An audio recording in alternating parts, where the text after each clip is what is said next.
Hi, I'm Katie McGee. We are here in Denver at Broadcast Studio at GBTA Convention 2025, and it's my pleasure to introduce you to Tanuj Kala, Practice Leader Travel WNS. Tanuj, thank you so much. Thank you for having me, Katie. Absolutely, it's a pleasure. So let's talk some business here, shall Sure. we?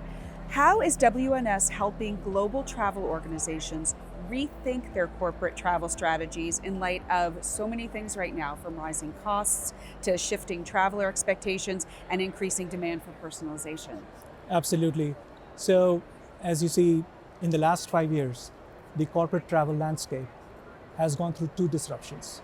First was the pandemic, and then you had the AI, the emergence of AI. And these two have fundamentally changed how you manage corporate travel.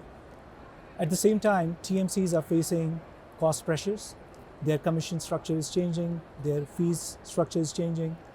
The expectation due to pandemic is employee safety, and that's putting more pressure, more expectations. TMCs are also facing heat from meta search, banks, fintech companies, and also from direct channels. So the priority that TMCs have right now is how to improve customer experience, at the same time ensuring traveler safety, and also to optimize their cost so that they can be more profitable. That's where WNS comes into play. We have three basic levers: digital, domain, and data. And how we deploy it is in the space of cost optimization, customer experience, and revenue enablement. And we work with all sorts of TMCs. It's a wide spectrum. We have the large TMCs who have resources to deploy for and invest on new age tech. But where they need help from a company like WNS is in the space of hyper-personalization, cost optimization, revenue enablement. And we deploy our AI-led digital, domain, and data to support them in those areas. The mid-tier agencies, which are the largest segment, they require scale. They require scale both in terms of the geo footprint, and they also require scale from an AI investment standpoint. They may not have the resources to deploy. That's where they partner with WNS to either go into these newer areas of automation and AI, or go into expanding their geo footprint, or both. And then you have the smaller segment, which is made up of niche players, regional players, startups. They have an asset-light model, and that's where they ride on WNS infrastructure. We provide them all the support, right from contact centers and back office support services to analytics and dashboarding to AI and automation, and that's how they scale up faster with WNS. And we also bring in the nuances of regions. We have different markets, different customer types.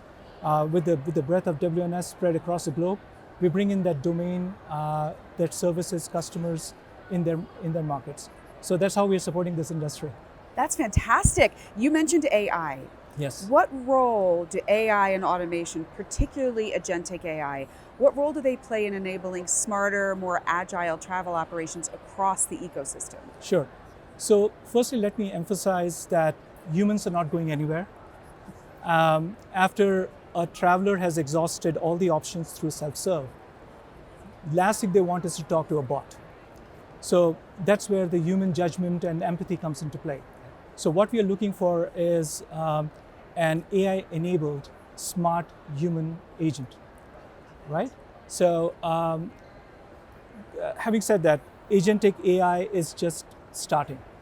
It'll get more and more intelligent and more collaborative.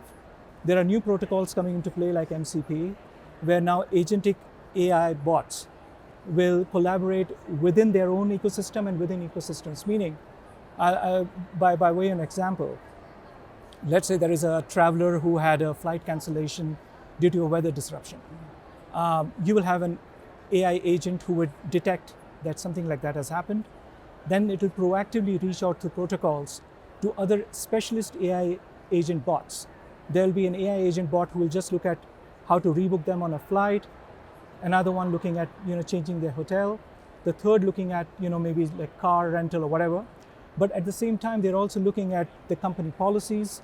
They're looking at their frequent flyer status. and all their traveler preferences, right? Do they need aisle seat? They have a meal preference, and all of this is happening within seconds. That's amazing. Yes, so it is going to speed up the whole thing. At the same time, when a person during a disruption calls up, they call up a human, so that human is now enabled through all these agentic bots with all the information in front of them, and they can service their traveler faster, more accurately, and give them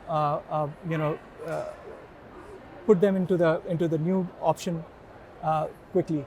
And that's what travelers are looking for, right? Yes, exactly. And I love that you're answering those needs for them. Yes. Can you share an example of how WNS has co-created transformative outcomes with a client in the travel space, and what made that partnership a success? Yes, so we have several examples, but I'll give you one. So we have a product called Travel Buddy. Now, this is an agentic bot. It's actually a bunch of agentic bots who work together to service end travelers and enabling self-service. So by way of an example, let's say you have a booking and you reach out either through chat or an email. You reach out, you talk to this bot, you send out an email asking for changing your flight. The AI agent will look at the request, which is obviously in free flow text. They're gonna go back and check the options available, and these options will be based by the company policy, the traveler preferences, and if the traveler has any kind of a status, loyalty status with any of the airlines and hotels. It'll go back and give those options back to the traveler, maybe 2, 3 options, and the traveler can just pick a option. They can come back, or if not, they can just talk to a human. What this has done for this particular client of ours is that it has reduced their email volume by 40%, and it has also improved their service levels, where they are now able to address the queries much more quicker than just working with the humans. This is fantastic. Yes. I love hearing about this, and I love hearing about the technology, but still with that human touch. Absolutely. Oh my goodness, Tanuj, I'm so glad that you came by today. It was a pleasure to meet you. Thank you. And thank you for joining us. My name is Katie McGee. We are here in Denver at Broadcast Studio at GBTA Convention 2025. Thank you for watching.